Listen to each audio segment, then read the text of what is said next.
Olá a todos, sejam bem-vindos a mais um episódio do Café Ciência e Fé. Estamos de volta com a nossa rúbrica de mini-episódios com fé, onde analisamos questões sobre a existência de Deus, dúvidas relativas à fé e outros temas semelhantes. Relembro que se a relação da fé com a ciência é um tema que vos interessa, então não se esqueçam de subscrever, para gosto e partilhar. Tudo isto são formas de nos ajudarem a continuar e a divulgar este podcast. Mas passemos já ao episódio de hoje.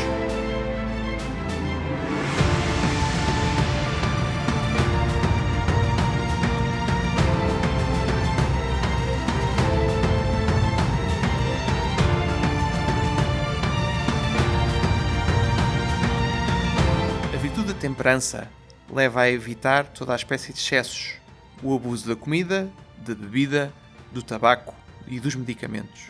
O uso de estupefacientes causa gravíssimos danos à saúde e à vida humana.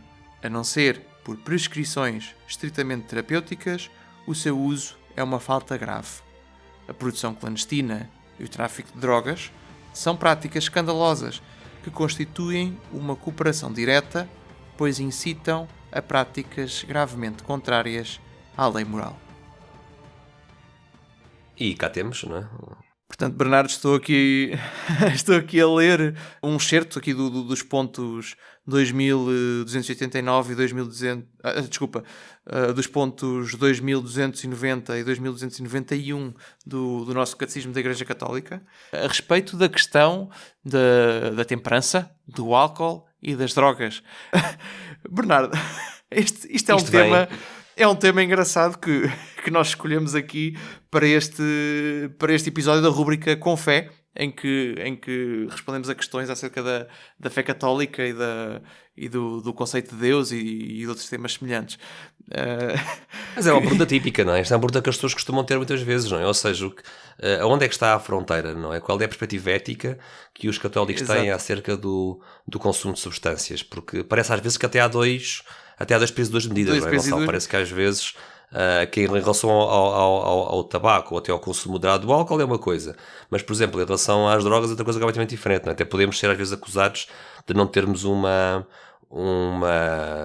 moral coerente, não é? Uma moral lógica. Aliás, como vimos aqui, e isto tirado do Catecismo da Igreja Católica mostra claramente qual é que é o ensinamento da Igreja, não é? Estamos aqui a ver que o consumo de estupefacientes, exceto em circunstâncias muito particulares, que é o que está aqui a dizer, de prescrições estritamente terapêuticas, é considerado pela Igreja uma falta grave. Isto é uma pergunta interessante, porque repara que no ponto anterior, da primeira parte que eu li, ele diz que a virtude da temperança nos leva a evitar toda a espécie de excessos na comida, na bebida, no tabaco e nos medicamentos. Portanto, repara, porque é que na comida, na bebida, no tabaco nos diz evitar os excessos e quando chega à parte dos estupefacientes nos diz... Já não há essa linguagem, não é? Já não há esta linguagem, diz que é uma falta grave, não é? Porque há esta diferença tão grande entre uma coisa e a outra, não é? Porque poderíamos argumentar que tanto o tabaco como os estupefacientes fazem mal, não é? Portanto, claramente há aqui uma diferença, não é? E esta diferença não parece ser o facto de fazer mal, não é? É claro que pode fazer mal em graus diferentes, não é? Sim, aqui o ponto não é um ponto fisiológico. O ponto não é um ponto fisiológico, nem é um ponto do que é melhor ou pior para a saúde. No fundo, porque é que a Igreja Católica não tem problemas com, por exemplo, o consumo moderado de tabaco ou o consumo moderado de álcool, mas tem problemas com o consumo mesmo diminuto de drogas, não é? Essa é que é a pergunta que nós queríamos aqui endereçar neste episódio. E tu, Gonçalo, há pouco, quando estávamos a parar o episódio, estavas a fazer aqui uma distinção muito importante no que diz respeito aos sistemas morais que estão aqui em jogo.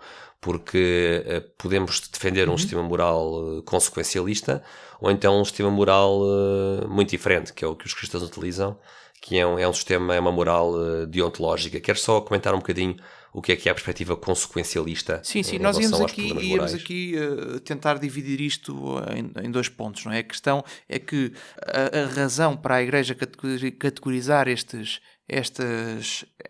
coisas de forma diferente tem fundamento natural, ou seja, é uma coisa que não vem... não vem necessariamente da Bíblia, da Bíblia, não é? Certo.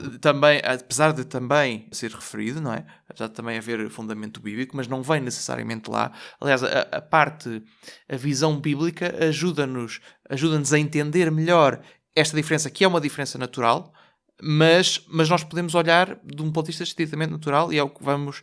Filosófico, não é? Sim, filosófico, exato. E é o que vamos tentar fazer aqui para começar. Portanto, estavas a falar dessa diferença e repara que aqui na própria linguagem do catecismo, no caso da comida e da bebida, etc., coloca-se isto numa questão da prudência e no caso dos estupefacientes é uma coisa que é má em si mesma, não é?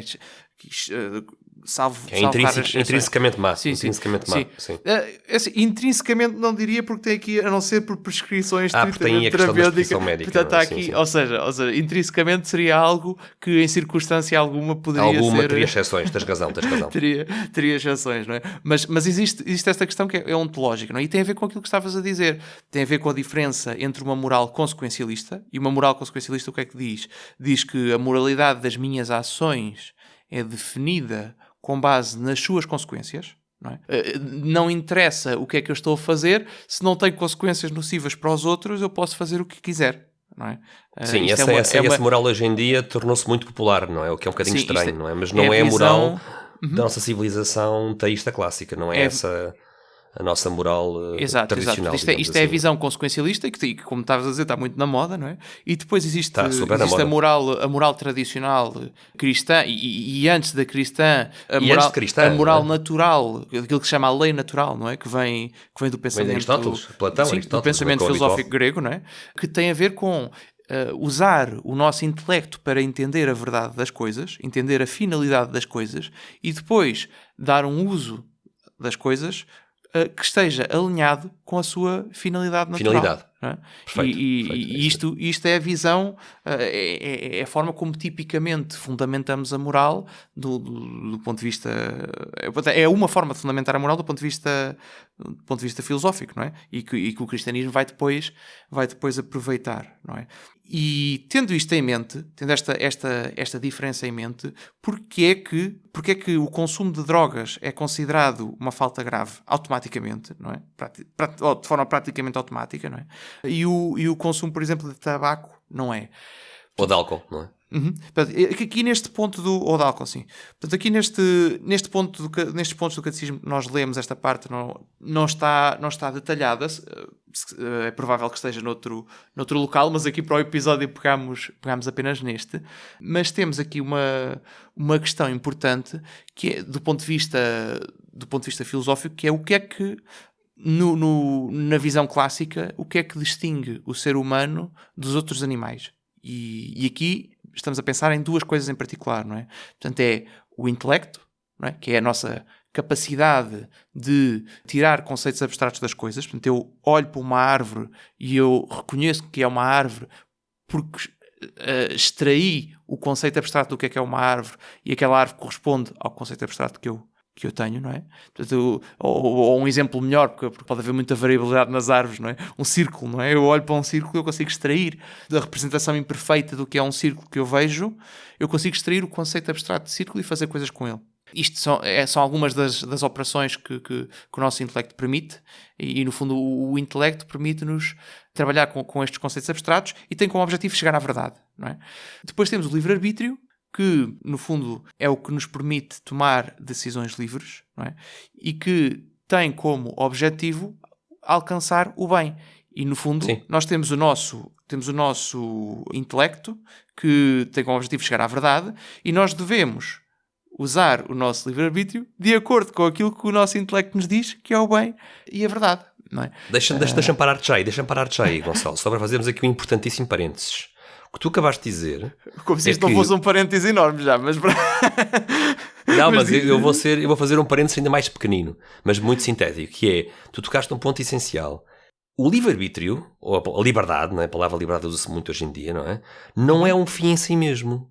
Na visão cristã, antropológica do cristianismo, a liberdade não é um bem em si mesmo. A liberdade é um instrumento que Deus nos concede com vista a quê? Com vista a ser utilizada para o bem. Isto é super importante. O bem é que é o fim último, não é a liberdade. A liberdade é instrumental, é uma forma de podermos livremente escolher aquilo que é o bem e rejeitar aquilo que é o mal. Isso é muito importante o que acabaste de dizer. E repara numa coisa interessante, que é quando... Ok, estamos a desviar-nos completamente do assunto, mas está de alguma forma relacionado. Quando Não estamos assim tanto.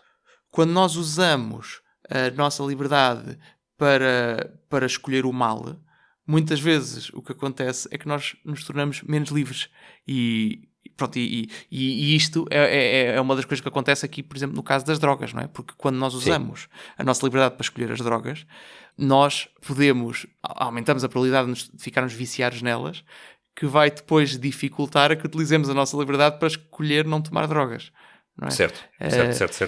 Portanto, isto é uma questão, e quando usamos a nossa liberdade para crescer em virtude, isso não nos tira a liberdade. Portanto, crescer em virtude torna-nos mais livres, que é uma coisa interessante.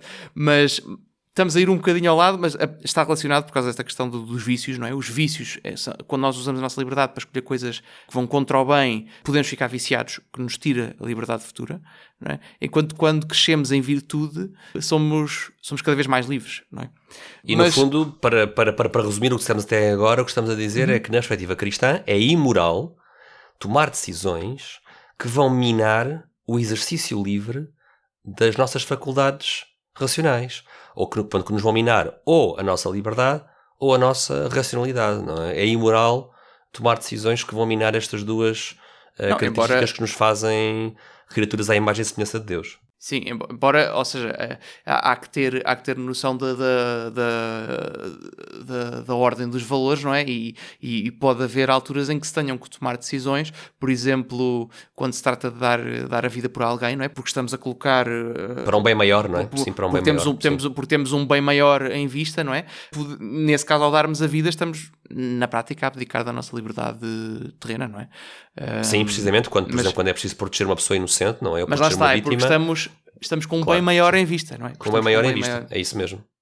Pronto, mas estamos a desviar-nos do tema, ou seja, mas qual é que ou seja, nós dissemos que íamos começar de um ponto de vista mais natural e estamos a desviar-nos aqui para a parte mais teológica. Mas, voltando onde estávamos, o que é que nos distingue dos animais? Intelecto e livre-arbítrio, não é? E qual é o grande problema aqui das drogas, não é? O problema é que, apesar de as pessoas que tomam drogas frequentemente descreverem que se sentem mais livres, não é? A verdade é que quando se entra nesse tipo de consumos, estamos a separar, estamos a dificultar, por assim dizer, a interação entre o nosso intelecto, que nos permite avaliar as situações com à nossa volta, não é? À nossa volta com plenitude. Estamos a separar o intelecto e estamos a separar o livre-arbítrio das nossas ações. Portanto, no fundo, estamos a separar o intelecto, porque não conseguimos pensar como... Estamos a colocar-nos numa situação que não conseguimos pensar como deveríamos, não é? Estamos a tomar substâncias para estarmos numa situação que não conseguimos pensar como deveríamos, e estamos a tomar substâncias para diminuir a influência do nosso livre-arbítrio nas ações que fazemos, não é? E, portanto, estamos a ir diretamente contra as duas coisas que vimos, ou pelo menos que no teísmo clássico, ou na visão clássica do homem, nos separam dos animais. Não é? Portanto, no fundo, estamos a pegar no ser humano que, por ter estas coisas, o livre-arbítrio e o intelecto, está acima dos animais, e estamos a baixá-lo, através destes consumos, ao nível dos animais. Sim, é isso mesmo. Uhum. No fundo, aquilo que estava a dizer, que as pessoas por vezes costumam pensar e dizer que as drogas libertam, o verbo certo não é esse. O verbo certo é as drogas alienam. No fundo, é uma questão da pessoa procurar alienar-se da realidade, não é? Uhum. E aí é que está o mal moral das drogas, não é? E pode acontecer, claramente, com um grau completamente diferente, com outras substâncias que, em dose moderada, não criam esse efeito de alienação, que é o caso, por exemplo, do tabaco e do álcool, mas que a fronteira é muito clara, não é? Quando é que eu sei que ultrapassei, por exemplo, o limite do consumo do álcool. Eu sei que ultrapassei esse limite quando eu ou perco o meu exercício do livre-arbítrio ou perco o meu exercício do intelecto e da razão, não é? Portanto, ou então os dois, não é? Pior ainda, os dois.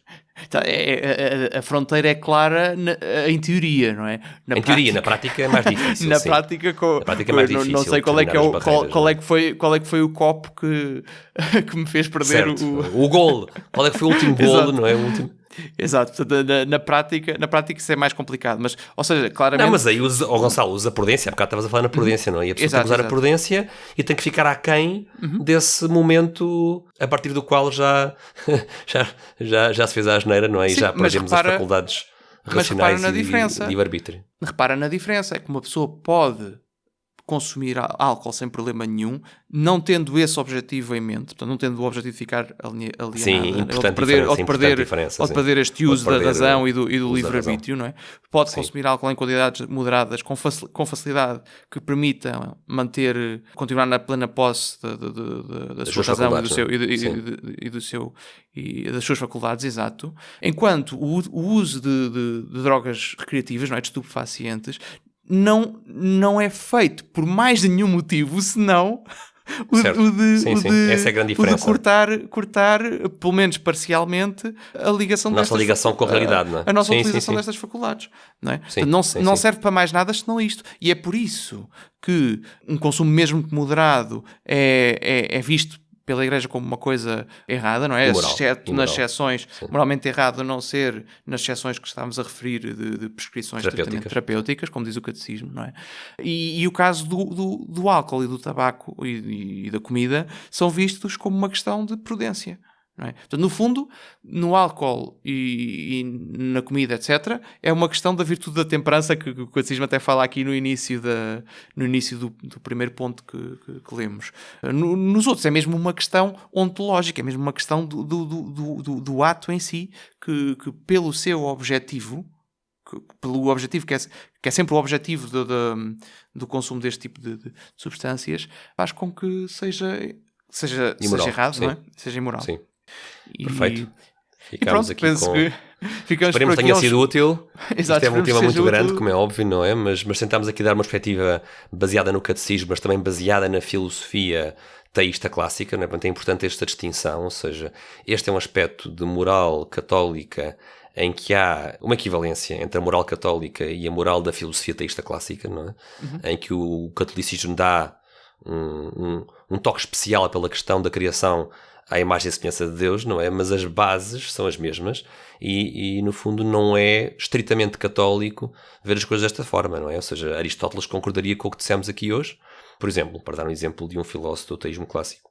E podemos completar isto ainda mais, porque repara, nós estamos a dizer, mas vimos o ponto de vista natural, não é que estamos a aproximar-nos dos animais, mas na nossa perspectiva cristã, não é? O intelecto e a liberdade são as partes mais importantes daquilo que em nós constitui é a imagem e semelhança de Deus, não é? Certíssimo, E portanto, quando nós passamos para a perspectiva cristã, estamos a falar de uma coisa que é sagrada, não é? A imagem e semelhança de Deus. O ser humano é sagrado porque é a imagem e semelhança de Deus. E ao estarmos a ir contra estas coisas, que são o principal da imagem e semelhança de Deus em nós, não é? Estamos a pegar numa coisa que é sagrada e a reduzi-la ao nível do profano. E o profano, nós já esclarecemos esta palavra no passado, não é? O profano não é necessariamente uma coisa má, o profano são as coisas mundanas do mundo, não é? Que às vezes pertencem ao mundo, não é? Agora, o que é errado é pegar numa coisa sagrada e rebaixá-la ao nível do profano, e por isso é que a palavra profanar tem má conotação, porque refere-se a uma coisa má, não é? Que é pegar no sagrado e rebaixá-lo, não é? Ou seja, repara como a perspectiva cristã intensifica aquilo que já seria a conclusão natural do ponto de vista filosófico clássico. Sim, aprofunda a compreensão daquilo que já era uma verdade moral natural, não é? Proveniente da filosofia. Exato. E pronto, e acho que um dos objetivos deste episódio, e espero que tenhamos conseguido, é ir um bocadinho contra aquela ideia de que a Igreja nos pede para não fazermos coisas de forma um bocado arbitrária e sem motivo. Sim, não é de todo arbitrário. Há um ditado, não é de todo arbitrário. há um ditado que às vezes se ouve, que eu não gosto muito, mas que tem graça, que diz que aquilo que sabe bem ou faz mal, ou é ilegal, ou faz mal, ou é ilegal, ou é imoral. Que é uma perspectiva que é completamente contra a nossa visão do mundo, não é? E por acaso um dia haveremos de fazer um episódio a explicar isto com mais detalhe. Mas reparem que a Igreja não é contra as drogas por ser contra o divertimento, não é? Ora bem, sim. Não é por isso. Existe toda uma filosofia por trás que vem de várias fontes diferentes, vem da razão e vem da revelação, que nos diz e que nos explica que, na realidade, a Igreja é contra isto, contra o consumo destas substâncias, porque são contra a dignidade humana e não porque é contra o divertimento que elas possam induzir. Precisamente. Não é? E pronto, acho que não sei se queres acrescentar alguma coisa, senão acho que... Não, acho que sim, acho que agora tudo o que acrescentássemos poderia levar-nos para outros caminhos. Acho que é um tema bastante complexo e nós vamos também trazer, de vez em quando, alguns temas de ética ou de moral aqui para o Café Ciência e Fé, mas achámos que isto poderia ser uma forma interessante até de dar uma resposta simples e objetiva a dúvidas que qualquer pessoa pode ter em relação ao que a Igreja ensina sobre estes temas, e esperemos que tenham gostado. Sim, e para quem nunca teve essa perspectiva, entender que quando a Igreja nos pede algo é para nosso bem, não é? E não porque... E há razões, porque nos quer cortar, e há razões concretas, não é? Sim, há razões não é arbitrário e não é por capricho, há razões. Depois a pessoa pode não concordar com as razões ou demorar algum tempo a chegar à concordância com essas razões, não é? Mas não é por capricho, nem é por alguma decisão arbitrária. É isso mesmo, muito importante essa observação. Exato. E ficamos por aqui. Sim, e só terminar, o álcool e a comida não são más, não é? Desde que sejam consumidos de forma virtuosa, de acordo com a virtude da temperança. Aliás, são bens que na visão cristã Deus criou e nos dá. E que estão ao nosso dispor, mais uma vez, com vista ao que é bom e não com vista ao que é mau. Exato. Obrigado, Bernardo, por este bocadinho. Gonçalo. E pronto, e não percam o próximo episódio do Café Ciência e Fé, o programa onde a ciência não tem problemas, café. Obrigado. Um abraço. Um abraço, Bernardo. Um abraço.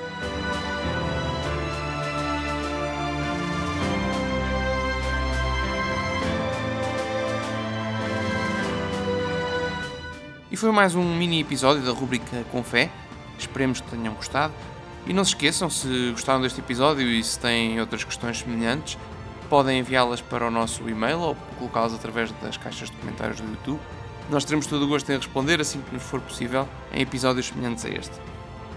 Lembro que se a relação da fé com a ciência é um tema que vos interessa, então não se esqueçam de pôr gosto, comentar e partilhar este episódio.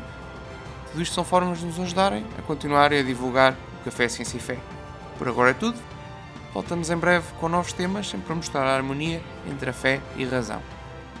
Até lá, fiquem bem.